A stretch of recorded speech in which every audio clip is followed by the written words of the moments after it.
Look outside yourself and not in, bridging the gap between professional success, personal fulfillment, making sure that life is not a zero-sum game. Author of Success Redefined.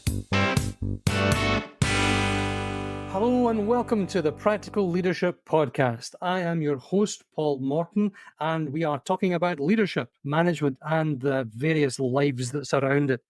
It's my joy, delight, and privilege to bring into my studio some of the smartest, wisest people I've been able to find for your delectation and enjoyment.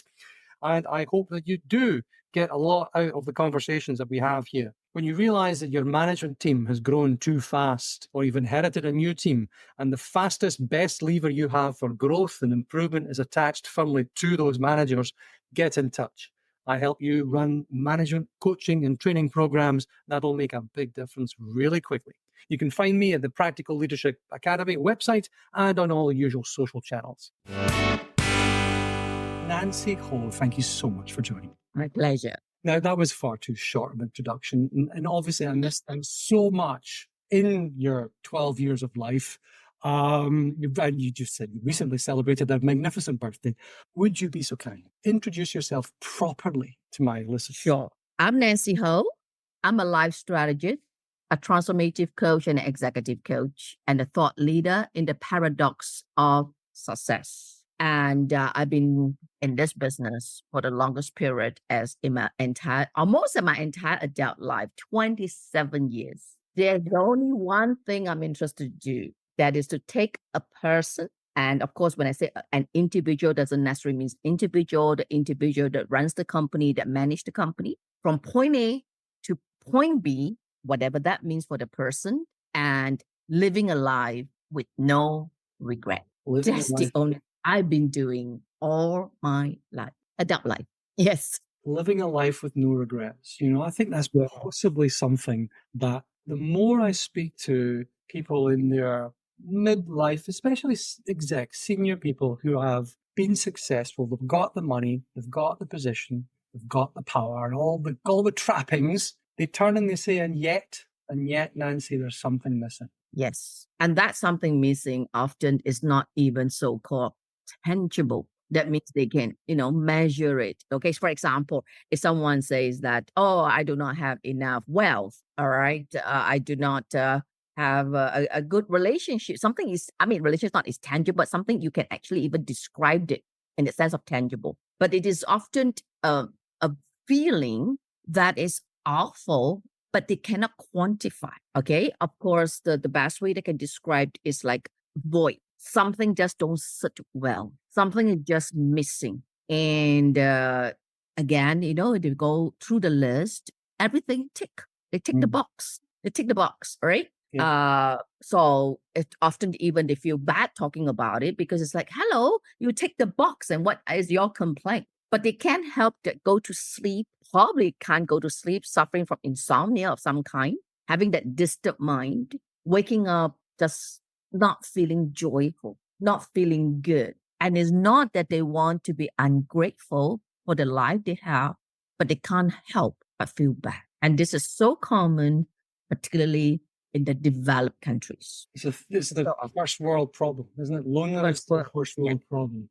Depression is the first world problem. Correct. The void. You're staring into the void from your penthouse flat with your lovely cars and your gorgeous family and whatever. And there's nobody you can genuinely talk to because anybody you turn to and say, and yet I'm missing something. And exactly as you said, the response is, how dare you? How dare you be missing something? Exactly. So, and really, like I said, they do not, it's not that they want to pick on, nitpick, but really the feeling is so real. I'm not trying to sound morbid here. And we have seen around the world, particularly like say the Hollywood star, they have the looks, they have the body, they have the power, they have whatever you want to describe. But why they on overdose, why they become an alcoholic, okay? And unfortunately, some of them even take their life. Not that I'm saying we all will end up doing that, but it's an example that they've got it all. And then it's just too much for them to handle. And of course, we have this amygdala, the emotional brain. Once it's activated, it's like fight of flight. But what is there to fight when I've got everything and I'm complaining? And flight, where do I run away to? I run away what? All right. They still have responsibility. They know they at the height of the company, they need to do this, and they are in the leadership role. They have to have responsibility as a family man and so on and so forth, or woman, whatever case. So the other flight for some of this, Hollywood stars, people that we know of. So the ultimate flight is take their life, because that gives an appearance like I solved my problem. Yeah. Permanent solution to a temporary problem. Yeah. This too Yeah. shall pass, I think is a good mantra. Correct. This too shall pass. Correct. You're Correct. fighting, you're flighting. You're fighting the only thing left to fight, which is yourself. You're running, Correct. you're flying from the only thing left to run from, which is yourself. And if you're going to run away from you, what is there? What is there to run? Where else to run? You get me? And it surprised you that a lot of this feeling is not about the present. It's not about the problem in the organization, the problem with your general manager or even your wife or your children. There has the appearance that is about the present, but what it is actually, a lot of times the trigger comes from, that's the trigger, the present is the trigger, but the root cause comes from the childhood. Yeah. Yeah. Very subconscious. So therefore we cannot see it. But the nice thing about a learned activity, this is a learned response to something that's happened. Okay. So something's happened, you've learned our response to it. But the nice thing about that means you can learn the solution. Okay, we manage. Okay, life is not hunky-dory. No, a good word. It's a very good word, hunky-dory. Yeah, it's not hunky-dory, right? It's not called life, right? Life is challenges, and that's great. That's how we grow. So we learn to manage, and then we manage better. So we learned all kind of skills and techniques and strategy and all that. All that's all very positive. But when we cannot manage this, like I said again, this strange feeling, all right, then is something wrong. The childhood. And I don't mean that a person has to have some dark, really dark childhood, violent or anything like that. May not. You see, just to give a very simple example, when we're young, right? We go to school, we went to school, and then we just have to get better grades, and so on and so forth. So sort of so-called the obvious firefight, that we get better, and then we go get a job, we graduated, and then boy meets girl, then we get married, and then we have children, and then another firefight. So a lot of things are being suppressed; they're not being addressed. Okay. So therefore, this feeling always comes out only when we are much older, and more so when we are more successful, because it's like, the firefight or the busyness of getting this, achieving this, so on and so forth. Okay, now all that is done. Now what? Just like an athlete, right? After they got they go to Olympic game and win the gold, they become the gold medalist, right? They got the gold medal. And then now what? Yeah. What mountain is there left to climb? Correct. Was it Genghis Khan? I'm not sure if it was Genghis Khan or one of the conquerors stood at the doors looking out and cried because there were no worlds left to conquer. Correct. But this is something the business school don't address. This is something, it's just something that just keep going, going for your dream, your desire, and be positive and so on and so forth, right? So we have been conditioned that way, and it's not negative, it's positive, right? Of course, one mustn't just waste their life away. We want to live life to our fullest potential.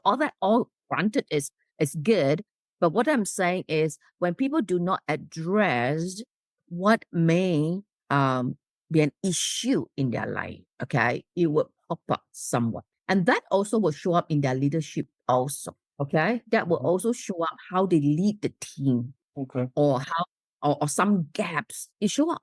So when I work with the C-suites like yourself, C-suites, meet managers and all that, the one thing I do is I just sit and listen to them as I'm listening to the gaps. Okay, my work is a bit different. I don't go and talk about leadership and all that. You're expert in that. My role is more so I listen to their gaps. All right, I would just listen. Then I become their sounding board.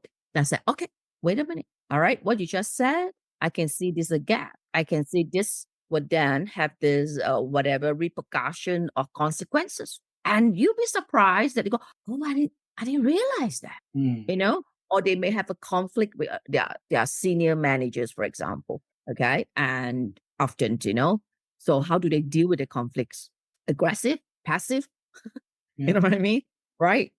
Again, the zero sum game, right? I win, you lose, that kind of thing. Or Or you when I lose, because if I oh, don't, exactly. yeah, yeah, it works. Exactly. Right. Or my way or the highway. That's this. Right. So you see the struggle. You see Yeah. the struggle in the world. Paradox of success. Mm. Yes, that's why I call it paradox success. So address all this. All right. I think it's obvious enough to know what is success. It's all, you know, it's not like in the Transient. Yeah. yeah, exactly. So that's why I am the thought leader of paradox success, where I actually look at all this that is not obvious at all. Okay. So you wrote a book, Success Redefined. You wrote it with Jack Canfield, who's Right. the guy behind Chicken Soup for the Soul, if anybody's old enough.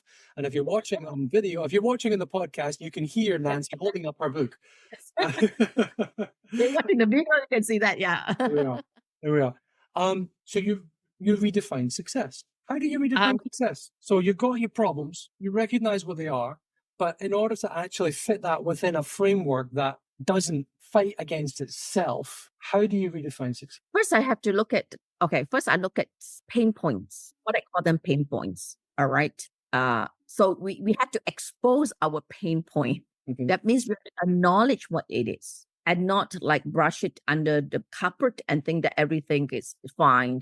Just, forge on and be positive, things will just, get better. It's not what I call it, the fake positivity. Mm-hmm. The other day I was doing my group coaching and it was interesting that I said this. I said, we know, we heard about this 1,000 times. Don't be emotional, be logical, right? Be logical, be rational. And I said, often being logical may not work. And again, I had 35 people, all right, in my group. And they go, what? I said, yeah, because it's your logic against my logic, my rationale against your rationale. It may not, correct? I mean, sure, don't be emotional. Sure, that's true. Don't be emotional. But logic may not necessarily work because it's my idea against yours or your perception against my perception, one of those. Then, of course, they look at me, then what works? I said, factual. So I've lived my life factually. Okay. And not debate facts. An objective fact. Well, the objectivity is difficult. Okay. I mean, facts as, for example, like, okay, just using what was facts, like, if we take any rat poison, we will die. That's a fact. I mean, if somebody wants to debate that and try it, okay, fine. Okay, fine. Exactly that kind of facts I'm talking about, Yeah. right? The sun rises, right? Technically, it's still wrong. It's an expression, right? The earth evolved around the sun, but as an expression, we say the sun rises, which is still so that is a fact. That giving metaphor was the fact. So the fact is, despite my professional success, I feel this void. That's a right. It's real because I wake up to it. I go to sleep with it. Right. So that's what I'm trying to say, that the fact of like it's real. So address it. Don't pretend it's not there, or it's just one of those things, or distractor. All right. Go drink, go eat, distract the mind and do something else to feel better. That's a bad thing to do. Or the stress is getting the better of you. The health is just deteriorating. Why? Simple. Our brain produces chemical. Feel good, good chemical. Feel bad, bad chemical. So good chemicals are, dopamine, oxytocin, serotonin, all that good. Hence why I look good. Okay. Because my brain produces good chemical. I'm the happy Nancy. All right. So what's the bad chemical? Cortisol. Cortisol are regarded as slow poison. It will attack our organs. So a lot of senior executives say, God, I got this acid reflux. Where does that come from? Right? Or they have outbursts of eczema, hypertension, insomnia. Right? Again, the body does not lie. When the body gives you all this signal, this affects. That's what I'm saying. Right. This affects something is not right. Because, for example, sleep. It's natural. Just like thirst and hunger is natural, Mhm. right? Thirsty, we drink water, and time to when we feel hungry, we eat.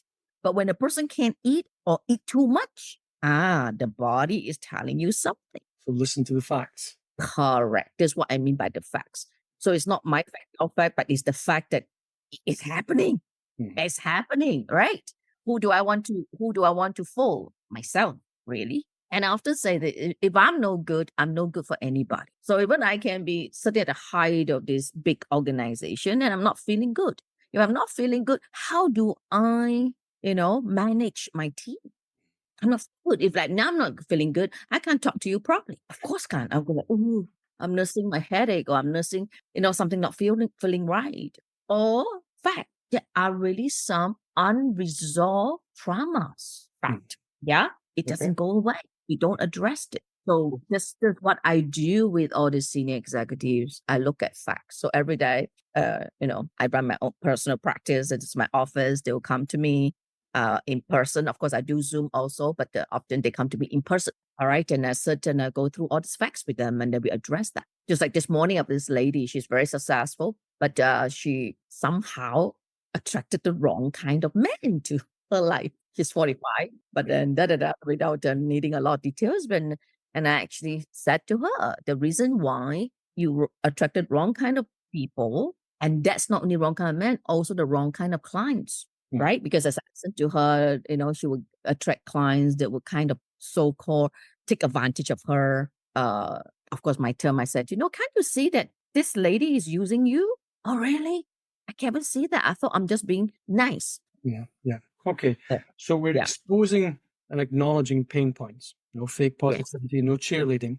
Right? I don't like cheerleading. Yes. You're listening to the objective facts around your situation, your life, your body, telling you these things. Mhm. So we're on our journey to redefine success. No, then we have to deep dive. Where did that come from? Where it came from. Okay. To address it. Okay.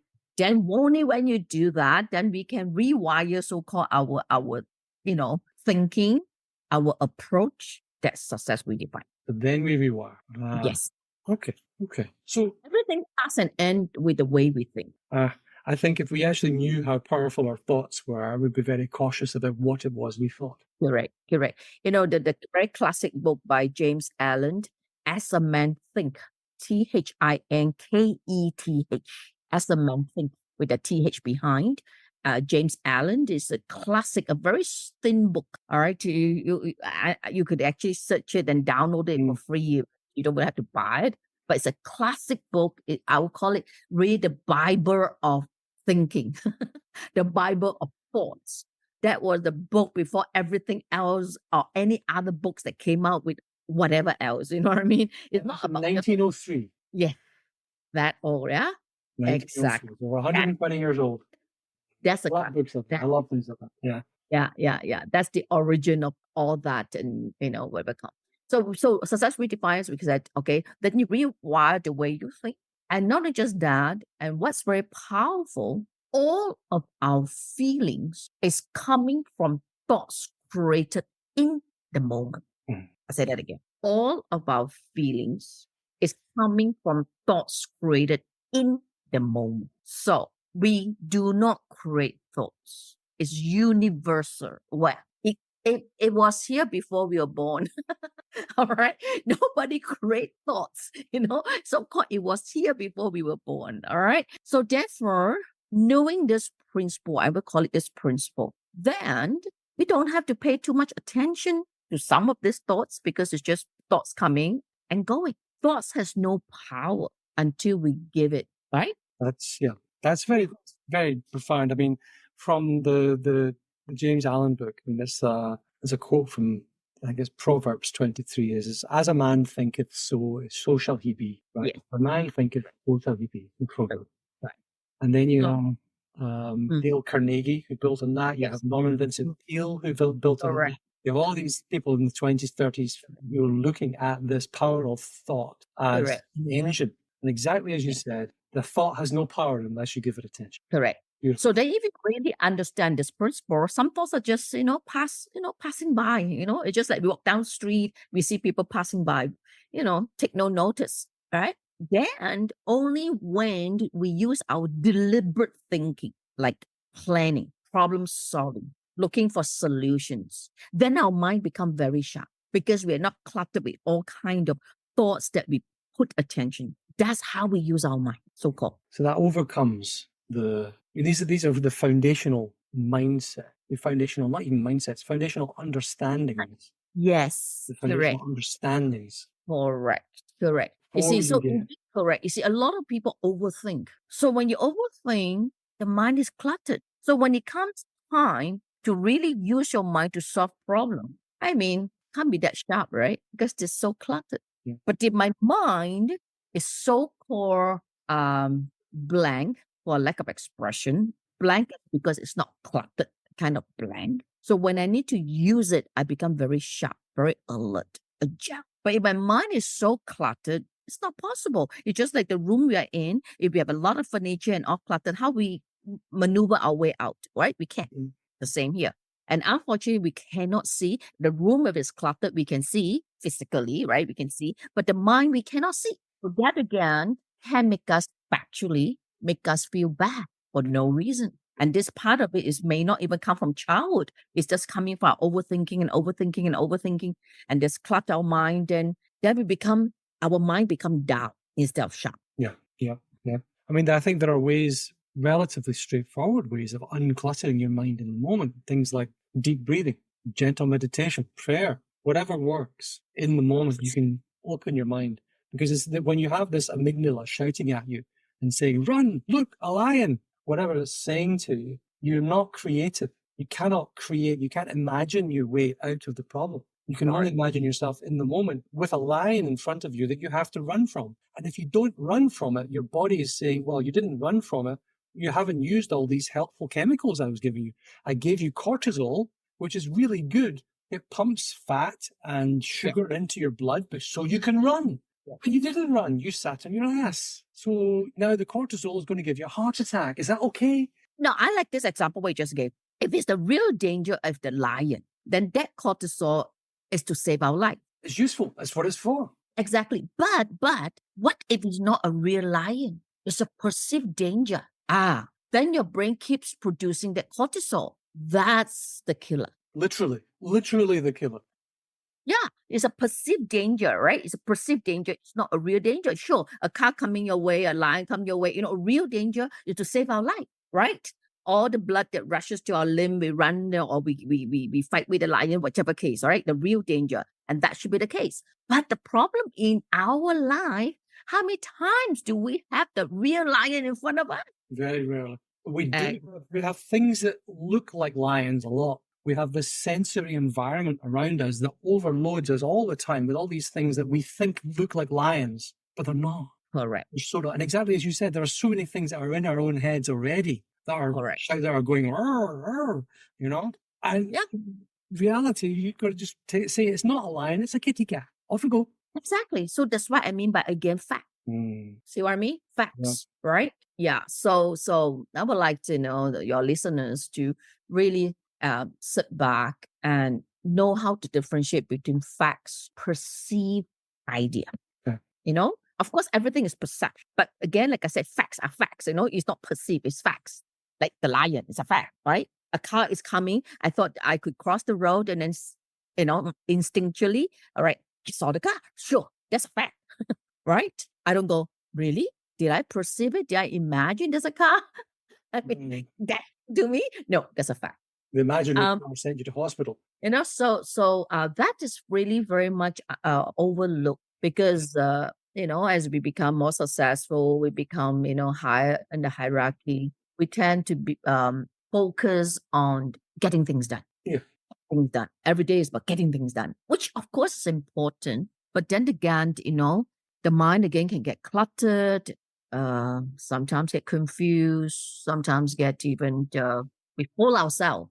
I mean, the confusion thing I think is important because when our minds are not where they should be, when they're not open and relaxed enough so we can be creative, we tend to look to the wrong places for things. We look inward for solutions when we should be looking out at the environment. We look outwards for solutions when we should be looking inwards into ourselves. So we said, I think you used the word inside out. Yes. Correct. Inside out.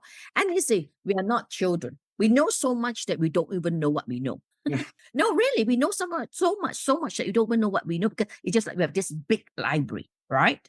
But then when we have a clear mind, then we are able to retrieve that file easily. See? But then again, with that confusion or the cluttered mind or the perceived danger all the time, I'm at the edge. Then I'm always like, the perceived danger, like the lion, the lion, the lion. So I'm always panicky. And I've got a lot of clients, right? They come to me for anxiety attack, a panic attack. There's no right reason. They wake up in the middle of the night, like their chest, it's like, oh my God, it's so tight. Almost like a heart attack, but it's not a heart attack, but because of that the panic. And then you see the sympathetic nervous system is that active part. Then the parasympathetic nervous system is when we are resting. So often is when we are resting, all that not good stuff show up. That's why insomnia, hypertension, eczema, panic attack, anxiety shows up when we are at rest, when we take a holiday. Yep. You see? Because we have this most of us have this resilience that when we are at something that no matter how challenging, we just have that power to go on. You get done. You get it done. You get done, and it's like, oh, you even, and then, your brain is pumping all that, a good chemical for you to fight it.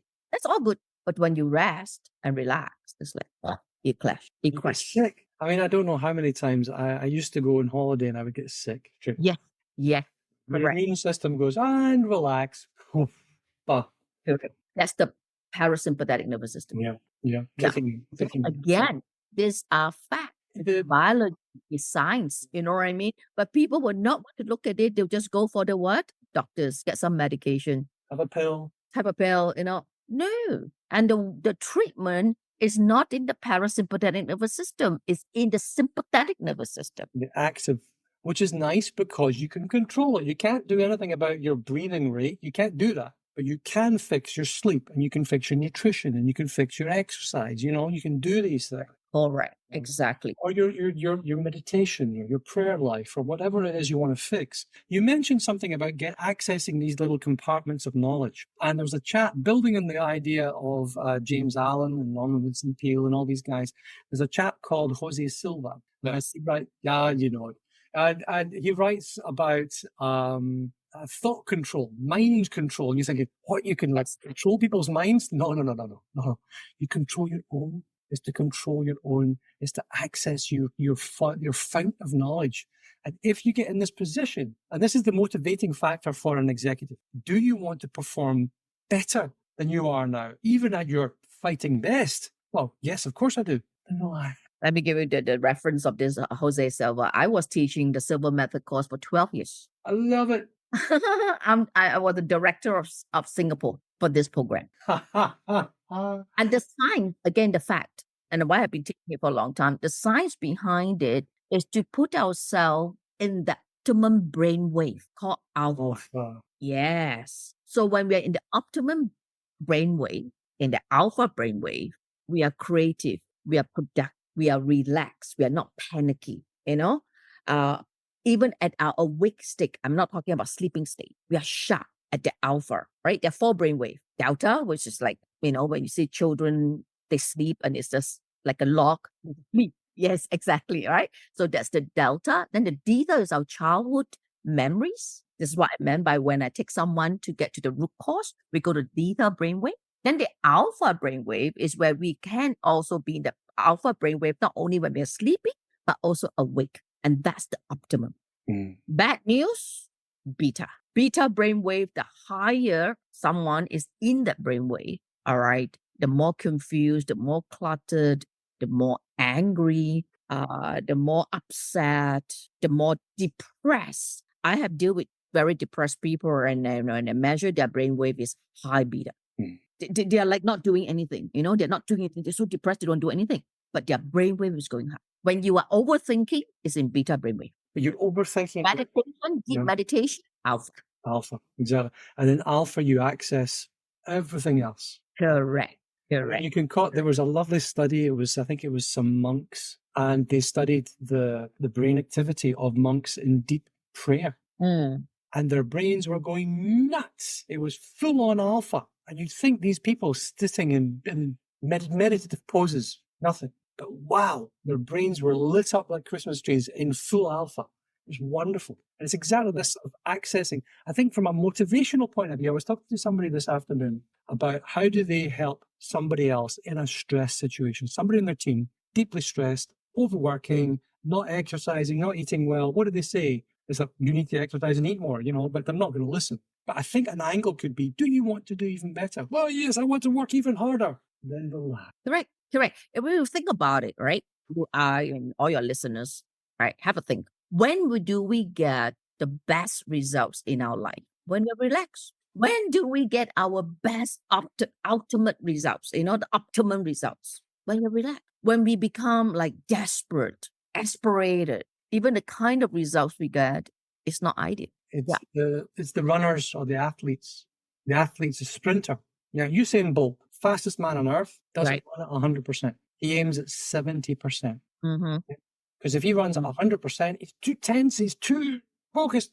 He's aiming for this flow state, Oh, right. If you know horses, there is walk, trot, canter, and gallop. But then there's a mythical state, the glide, which is the one beyond the gallop, where they've gone and they're almost floating. Right? So there's the effort, it's effortless. It's this when you see somebody who's an expert at something and you just watch beauty of what they're doing. Doesn't matter. I had a bricklayer laying a wall. He must have been 70 years old with his team around him, and he was doing a curve. And he said, no, I'll do the curve. And he was laying bricks, and it was just a thing to watch. It was beautiful. It was a ballet of bricks and mortar, and he was just laying these things like he'd done it for 50 years. When you see the experts, they get into this flow state, this alpha state, there's not a problem you can't overcome. There's not a situation they won't have an answer to. There's nothing they can't achieve. Exactly. Yeah. That's why I ran this program called Effortless Success. I do. And that's all about the flow state, as you just mentioned. Yeah. I mean, if you watch a ballerina, you watch a gymnasium, you watch all those people, they're all in the flow state. But the moment they want, one typical one is the Paco, the Paco, they jump walls and everything else. The people that jump walls and jump Oh, yeah. Oh, crazy. They are in the flow state. Yeah. The moment they think, they will fall. Correct. So as leaders in the flow state, at the conductor, Nancy, what else are you working on right now? What else I'm working on? Personal branding. Personal branding is not what I don't know about in UK, particularly in this part of the world, right? The way they go about personal branding is about social media. It's not. Social media is just a platform, all right, for one to be able to so-called, kind of like showcase, kind of like, put yourself out there. But the personal branding, again, has to come from the inside. To start with, your strength, weaknesses, your USP. What is your unique selling proposition that you can put on the table? That got to come first. Yeah. Then you're going to make yourself visible. And the strategy of making yourself visible and everything that we represent, we talk about, everything else come from our USP. That's personal branding. There's no point advertising something if you haven't got something to advertise. Correct. Right. I mean, we got to be congruent. So day in, night out, I'm congruent what I have talked about over the last maybe half an hour or more. Right. As I literally say the same thing. If you go to my LinkedIn, I say the same thing. I say that, of course, in a different form, to express it, have different stories to it and all that. But that's who I am. That's as a life strategist. All right, this is what I do. So there's life strategist, there's executive coach, right? The title always can be similar, right? How many titles are there in the world? But then your representation of who you are is your personal branding. Exactly.